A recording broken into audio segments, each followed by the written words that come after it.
নমস্কার, আমি সুস্মিতা। আমার একটা নতুন ভিডিওতে আপনাদের সবাইকে স্বাগত। আমরা অস্ট্রেলিয়ার মেলবর্নে থাকি। এখানে বেশিরভাগ মানুষই কিন্তু রেন্টের বাড়িতে থাকে।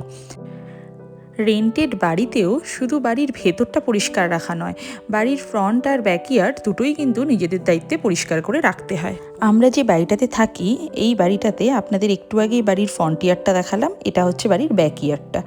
এখানে যে ঝোপঝাড়, গাছপালা, ঘাস যা যা দেখছেন সবই কিন্তু আমাদের নিয়মিত পরিষ্কার করে রাখতে হয়। এই রেন্টের বাড়িগুলোতে কিছু নিয়ম আছে। বছরে এখানে 3 থেকে 4 বার ইন্সপেকশন হয়। এই ইন্সপেকশনের সময় বাড়ির ওনার বা এজেন্ট এসে দেখে ঘরের ভেতরটা যেমন পরিষ্কার আছে কিনা, তেমনই বাড়ির বাইরে আর ব্যাকইয়ার্ড ঠিকঠাক করে রাখা হয়েছে কিনা।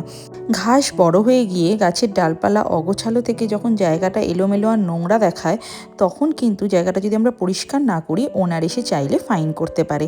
আর সেটা কোনো ছোট অঙ্কের ফাইন নয়, যথেষ্ট বড়সড় অ্যামাউন্ট ওনারা এসে আমাদের কাছে দাবি করতেই পারেন।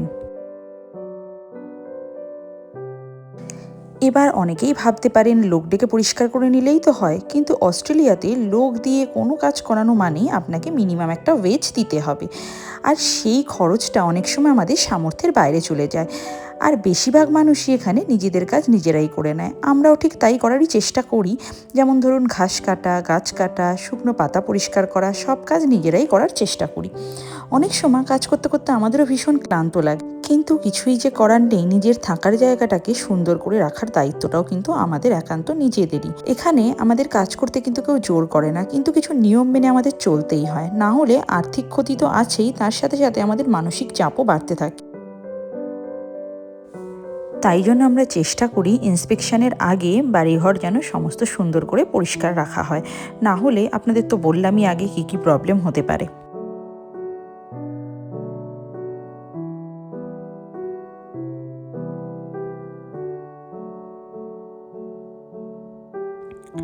ফ্রন্ট ইয়ার্ডের ঘাসগুলো দেখুন কেটে ছোট ছোট করে দেওয়া হয়ে গেছে। চলুন আপনাদের আশেপাশের বাড়ির ফ্রন্ট ইয়ার্ডগুলো একবার দেখাই। সবাই দেখুন কি সুন্দর ঘাসগুলোকে কেটে পরিষ্কার করে রেখেছে। আর রাস্তার ধারে দেখুন যেই জায়গাগুলোয় ঘাস রয়েছে, এগুলো কিন্তু সব সরকারি জায়গা। সরকার থেকে নিয়মিত লোক এসে ঘাসগুলো কেটে দিয়ে যায়। চলুন ঘাস কাটার পর বাড়ির ব্যাকইয়ার্ডটা কেমন দেখতে লাগছে সেটা আপনাদেরকে একটু দেখাই। লন মোয়ার দিয়ে যে ঘাসগুলো আমাদের কাটা সম্ভব হয়নি, সেগুলো কাঁচি দিয়ে কেটে পরিষ্কার করে দিতে হবে। মোটামুটি দেখুন কাজ আমাদের শেষ। আজকের আপনাদের ভিডিওটা কেমন লাগলো অবশ্যই জানাবেন। যদি ভালো লাগে অবশ্যই পাশে থাকবেন। আজকে তাহলে আসি, টাটা।